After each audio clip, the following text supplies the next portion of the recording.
If you feel angry and you don't want to feel angry, that means that the anger is not coming from you. It is coming from the outside. So basically, the goal is to shift into this way of thinking, that anger comes from the primitive versions of you.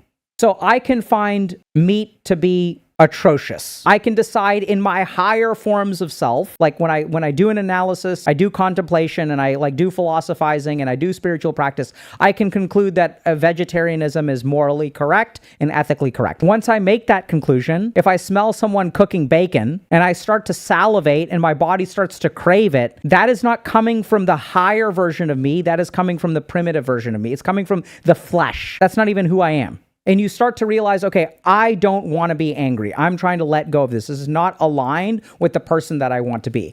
Anger will still arise, but you can separate, you can create distance from it.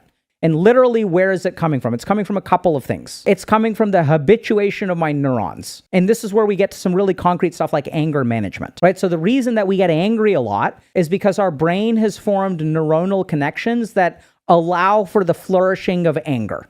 Okay, so what you really want to start doing is just notice the anger and then say, I don't reject it.